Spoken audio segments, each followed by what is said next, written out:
Peace be upon you. So every 3 years, across the world in 79 countries, students take what's known as the PISA test. And this is the Program for International Student Assessment. And it's targeted towards kids who are 15 years old. And it just happened that I was at a district meeting at my daughter's school when they were reviewing these scores. I went in for other matters and I was just listening in. And what I saw was that the school district we're in, there's about 40,000 students, and it crosses about 42 different schools.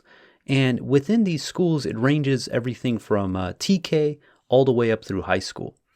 And they were reviewing the scores from 2018. And what was interesting was the only item that they were looking at, and this was a 40-minute presentation, was how the lowest level students are doing. And there was no interest whatsoever regarding how the other ethnic groups were doing, how the other categories were doing. And it was only this one group that they were focused on. And the question was that they were addressing was how to bring this group up. And I asked them, I said, what about the other students? What about the other ethnicities? What about the other categories? And they said, well, the results are online. We're not interested in that. And this actually touched on the very reason I was at that district meeting. The reason I was at that district meeting was I noticed that in my daughter's school, they were removing all the extracurricular activities. And I was wondering why. What was the motivation for this? And I talked to the head of the school board, I talked to the superintendent, and the response back was that these kids, in essence, are hurting their objective as a district. And I was really taken back by that. And the way that it was explained to me was that their objective of the district is to get everyone to average. So when you have students who are excelling, they actually see this as a problem to their own quota. And their only objective in the district is to bring the bottom tier of students from below expectations to average. And all their funding, all their programs, in essence, is to bring that bottom tier up. But at the same time, as ironic as it sounds, to hold back the students who are excelling within their grade. And this is what they call equity. Equity is the belief that everyone, irrespective of where they start, should all have the same outcome. And this is the opposite of equality. Equality means that everyone has the same opportunity, but the outcomes are going to vary between the individuals. And I was really taken back by this, the level of brazenness on the district's part, that they were literally just removing programs that were targeted towards extracurricular, and they didn't stop there. So the students, they have something it's called Lexia, and it's a language arts kind of program. And a lot of the kids in the class exceeded basically their grade level, and they were working on Lexia for the next grade level. And the district, again, because they saw this as a ding against equity, that some kids were performing so much better than other students, what they did is when the school year started, they brought every student who was excelling back down to the level of where they wanted them to be. And it's not just the fact that they had to be brought down. This is literally hundreds of hours of work that these students did to excel is being regressed. And what happens to a student who is being, in essence, demotivated for the hard work and effort they're putting in? And we had the superintendent, actually the assistant superintendent, come in, and we confronted her about these matters. Like, why is it that these programs are getting pulled out? Why is it that they're not replacing it with anything? And the response back she gave, she said, look, I want to be able to take any student from any class within the district and transport them to another class with a completely different classroom, completely different teacher, and as if nothing changes. And this was very infuriating, not just for the parents, but for the teachers themselves. The teachers enjoyed, in essence, addressing the curriculum based on the requirement for their class. So if you have a class that's underperforming, let's say they're younger in age, or they're coming from backgrounds where English is a second language, they want to be able to adjust the curriculum accordingly to help out their specific students. And similarly, if you have a class that's excelling, that they come in on the older side of the age spectrum, they come in with more affluent background, so they have more kind of like know-how, that they want to be able to accommodate and challenge those students just as well. But what the district wanted was they wanted none of that. They wanted every classroom, every teacher, every curriculum to be a cookie cutter of one another. Because for their objectives, again, their objective is equity, equality of outcome, and not equality of opportunity. Now, to put this into perspective, the difference between equity and equality, because these words have shifted throughout the years, but how it's used. So if you join a startup, for instance, usually they will give you an option between getting more compensation in base pay or getting more equity. And the individuals who opt in for more base pay, they have the security of knowing that irrespective how the company performs, they will be able to take that money and go and use it however they like. But the individuals who forsake compensation in the form of increased pay and opt in for equity, their hope is that as the company grows and becomes successful, God willing, they can share in that outcome. And this is the difference between equity and equality. In an equality framework, you get paid irrespective how the company performs. In an equity perspective, your compensation is going to be directly linked with the performance of their overall company. I worked at a number of startups. I had my own startup. And what you realize is there's a difference in mentality from individuals. Some individuals, they prefer to have higher compensation and they're not as concerned about equity. They prefer to have the money in their pocket than the potential of upside. Then you have other individuals who come in with the expectation of having as much equity as possible. So if the company ends up becoming highly successful, they can have a big payout. And it's up to the individual which they choose. We used to have a joke and we said, the salespeople, these were individuals who were compensation based. We called them coin operated. And I was in sales for a while. And the expectation was they wanted to be able to maximize how much money they made, irrespective how the company overall performed. Now you compare this to a founder. A founder is very equity driven. They are not compensation driven. Their hope is to grow the success of that company so that they can share in the outcome of the valuation of the company as it grows. You look at someone like Mark Zuckerberg, his compensation is $1 in compensation for his paycheck, but all his value is in the equity of Facebook and its derivative companies. And this is the difference between equity and equality. Equality is interested in having a fair playing field where we're all getting paid for what it is we do at that moment. Equity, on the other hand, is the expectation of being able to share in the outcome if we're all successful. Now, the question is, how should a society be driven? Should a society be driven through equity, where every citizen within that society has the shares in the overall benefit of the society? Or should the society be directed towards equality, where everyone, in essence, can choose how much effort they want to put in and be able to reap the direct benefits of their efforts, irrespective to a certain degree, how the overall society progresses? If you were to put these two on a spectrum, on one side you would have something like communism, where everyone is independently working for the greater good of society with the hope that if the entire society is successful, they will be successful. Ironically, we've seen this time and time again, where when they go into this model, it utterly fails. It's because it's hard to manage people all putting in their own weight based on their means when they know that they're not going to be able to reap the direct benefits of their efforts. On the other side of the spectrum, you have capitalism. Capitalism is where each individual is going to work for their own independent means and be compensated accordingly based on the customers they serve. Capitalism is based on mutually acceptable transactions. Now, the question is, which society does God advocate in the Quran? Is it a communist, or let's say a socialist society, where in essence everyone has equity in the outcome of the society, but people don't have, in essence, equality, where depending on how hard they work or how much value they provide to society to be compensated proportionally to their efforts? Or does God advocate a capitalistic society where each individual can choose what it is they value, what it is they want to spend their lives doing, and be compensated according to that based on the customer success that they have?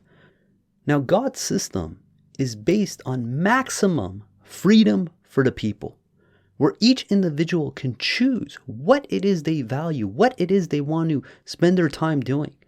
And this is part of God's system. God allows people to choose to believe, can choose to disbelieve. God allows people to choose to be lazy or choose to be hardworking. To force anyone into a situation to go against their will is completely against the Quran. God uses the terms that He hates aggressors. He hates individuals who are oppressors, that oppression is worse than murder. When two people transact, in order for that transaction to happen, there has to be a disagreement on the value in order to agree on a price. Meaning, if I want to sell you a bag of oranges and you're willing to pay me $5, that means that I value the $5 more than the bag of oranges, while you value the bag of oranges more than the $5. If the objective was purely equality of outcome, we would not be able to do this transaction, because the second we executed this transaction, despite the fact of us both being more satisfied, the only way it could be executed is by me giving up the oranges and you giving up the $5. And now we would have different outcomes. And this is what happens in a free society, is that we each pick and choose what it is we value. And based on that, we live our lives. So for instance, someone who values money and material possessions might choose to work harder than someone who values these things less. Now here's the other kicker. In a capitalistic society, you can still choose to opt in to a socialist construct, but you cannot choose to opt in to a capitalist construct in a socialist society. Because in a socialist society, your transactions, your economic freedom is limited by the state. And you see this transpire. You have companies that form cohorts where individuals are all stakeholders into the company. Or you have, for instance, kibbutz in Israel, where individuals join to form a commune and share their wealth in a socialist construct in a capitalistic society.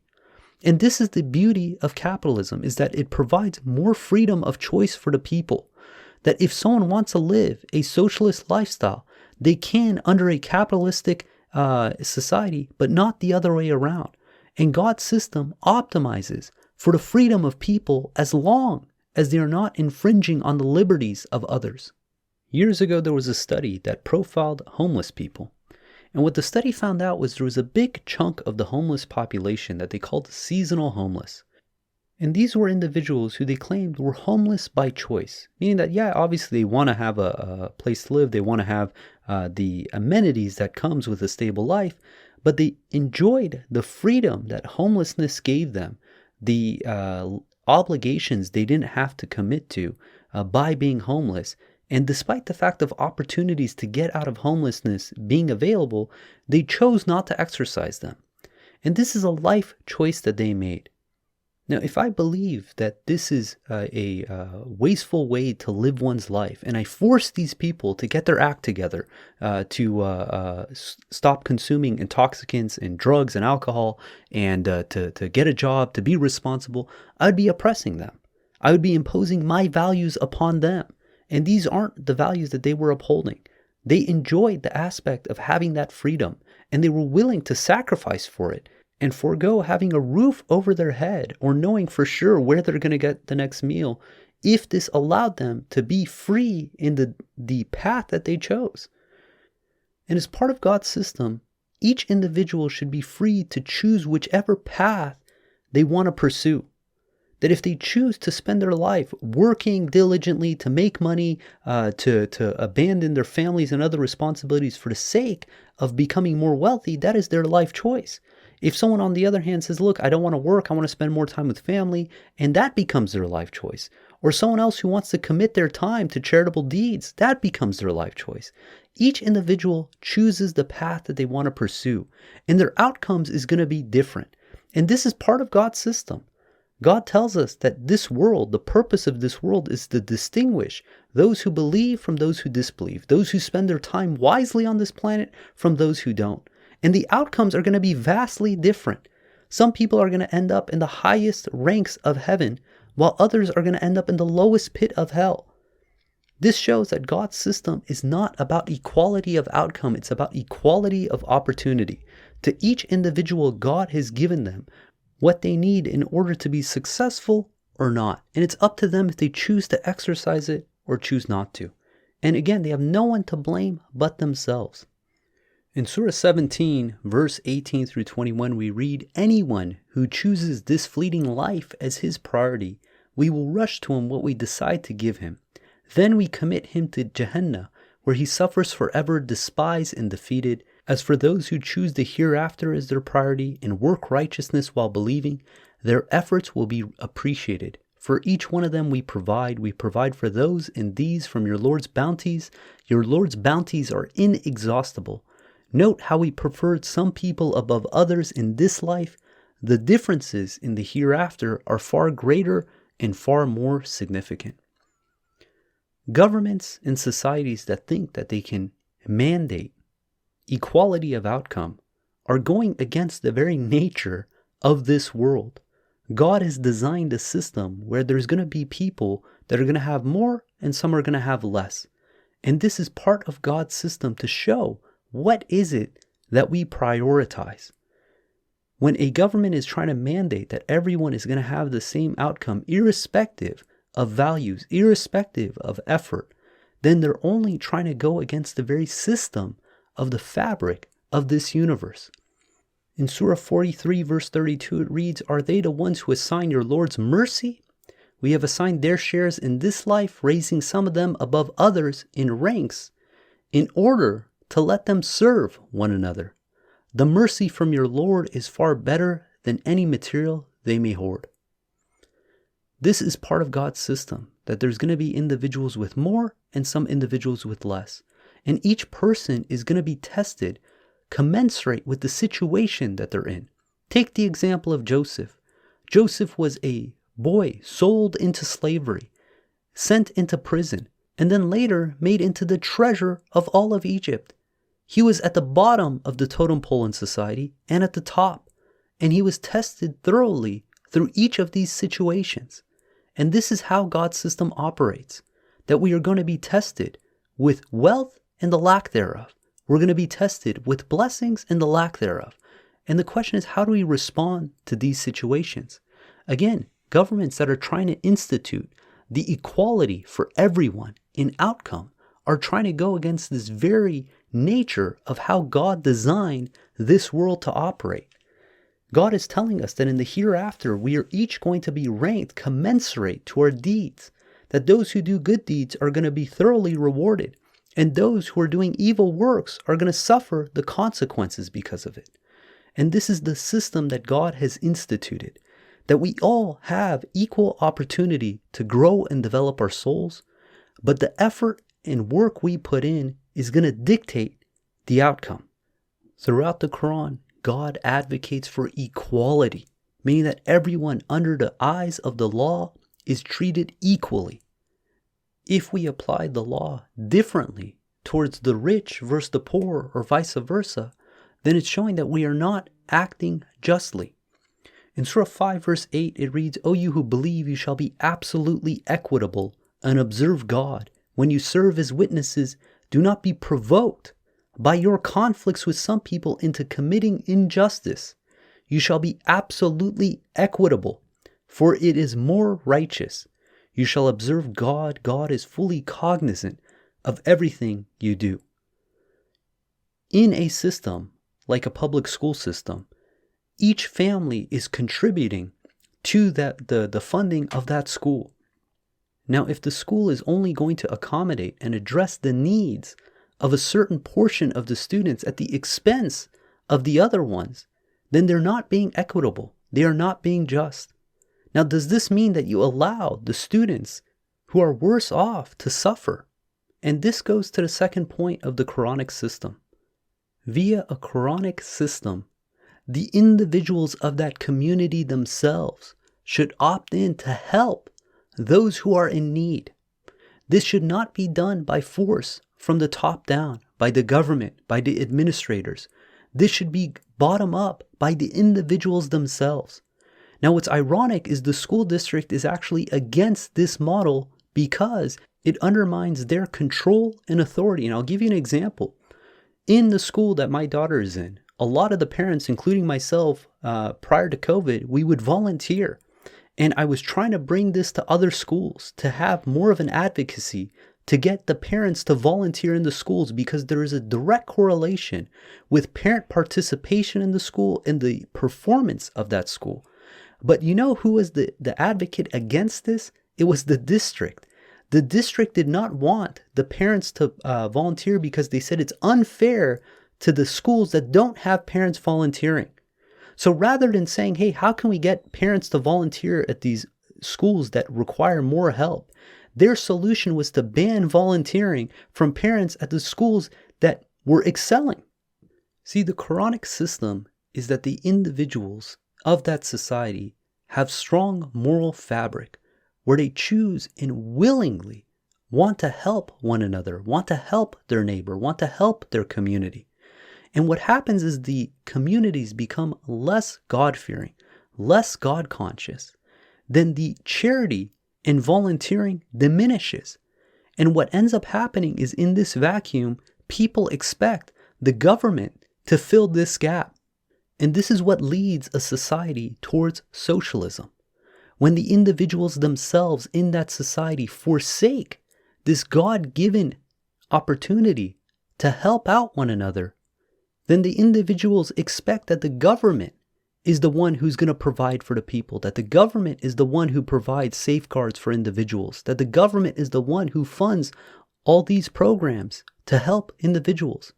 Now, the sad thing is that when it's a government that is doing these jobs, they are always going to be less efficient than an individual.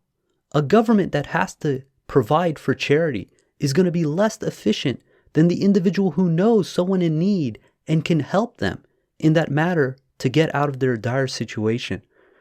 We see this in the example of David, when the two brothers came to him and asked for his judgment regarding how to handle the dispute the two brothers had, where the brother with 99 sheep wanted to consume the one sheep his brother had in order to combine their properties. And David renders his judgment. He said, he is being unfair to you by asking to combine your properties with his. Most people who combine their properties treat each other unfairly, except those who believe in work righteousness, and these are so few. So David is rendering a correct judgment here.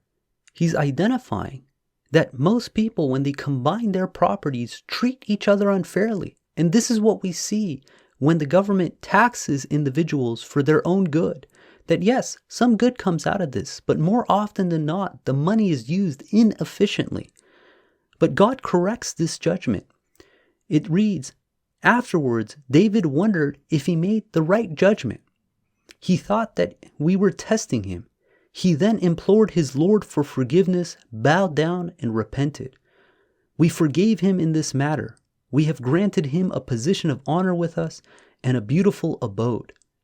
That despite all the care that David put into this judgment, and despite the fact that his judgment was correct, there was a trace of doubt that maybe he was hasty in applying his own personal opinion. And it continues in 38:26. It reads, O David, we have made you a ruler on earth. Therefore, you shall judge among the people equitably, and do not follow your personal opinion, lest it diverts you from the way of God. Surely those who stray off the way of God incur severe retribution for forgetting the day of reckoning. Some individuals read this verse and assume that God forgiving David is inferring that David's judgment was wrong. But David's judgment wasn't wrong. It's just the fact of the level of caution that David made in rendering a judgment. If we read Surah 4 verse 29, it reads, "O you who believe, do not consume each other's properties illicitly. Only mutually acceptable transactions are permitted." In this verse, God is informing us that if, for whatever reason, the brother who had one sheep opted not to go through with this transaction, he had every right not to pursue it, irrespective if the brother with 99 sheep had the best of intentions, because it would not be mutually acceptable. And this goes back to the idea that in a Quranic system, people should opt in on their own to give to those who are in need, to be charitable, to do righteous works, and not to be forced into these situations. Because God's system is designed around the circulation of wealth, again, by choice. When governments are instilling their values onto the masses against their will and limiting their choice from choosing the path that they want without infringing on the liberties of others, they're conducting one of the worst forms of tyranny and oppression. Twice in the Quran, God informs us that oppression is worse than murder. A society that is pushing the equality of outcome at the expense of equality of opportunity is conducting one of the worst forms of tyranny and oppression. Twice in the Quran, God informs us that oppression is worse than murder. And the worst kind of oppression is when people claim they're doing it for the well-being of the individuals they're oppressing. C.S. Lewis, in an essay, wrote, "Of all tyrannies, a tyranny sincerely exercised for the good of its victims may be the most oppressive. It would be better to live under robber barons than under omnipotent moral busybodies. The robber baron's cruelty may sometimes sleep. His cupidity may at some point be satiated. But those who torment us for our own good will torment us without end, for they do so with the approval of their own conscience. They may be more likely to go to heaven, yet at the same time likelier to make a hell of earth. This very kindness stings with intolerable insult. To be cured against one's will and cured for states which we may not regard as disease is to be put on a level of those who have not yet reached the age of reason or those who never will, to be classed with infants, imbeciles, and domestic animals." What C.S. Lewis is saying here is that when individuals are doing oppression through a clear conscience because they believe it's for the moral good, these are the worst forms of tyranny. Because while they're doing the oppression, they expect thanks in return. And this is the example of what we see from Pharaoh when Moses went and confronted him. In Surah 26 verse 16, it reads, God is telling, "Go to Pharaoh and say, we are messengers from the Lord of the universe. Let the children of Israel go." He, Pharaoh, said, "Did we not raise you from infancy, and you spent many years with us? Then you committed the crime that you committed, and you were ungrateful." He, Moses, said, "Indeed, I did it when I was astray. Then I fled when I feared you, and my Lord endowed me with wisdom and made me one of the messengers. You are boasting that you did me a favor while enslaving the children of Israel." And this is the trait of Pharaoh, where he was oppressive and causing tyranny upon his people, but he maintained the attitude that he was doing them good, that he was benefiting them. And again, this is the worst form of tyranny. Individuals who think they know better than the masses and impose their values on the masses are ending up oppressing the masses. We have to give people equality of opportunity and let them choose their own outcomes. And again, this does not mean leaving people out to dry. God consistently in the Quran advocates for helping those in need, those who are poor, those who are despondent, those who are handicapped, those who are blind, those who are orphans. God is telling the individuals of that society to take the onus on themselves, to not pass this responsibility, to outsource their righteousness, to outsource their charities to the strong arm of the government. A society that disenfranchises those who've earned their living to give to those who have less is committing just as much of an injustice as stealing from those who have less to give to those who have more. Both are wrong in the eyes of God. We have to be 100% equitable in our dealings. But how we handle this situation is through advocacy, to enlighten people, to encourage people, to be charitable, to be giving, to do the right things.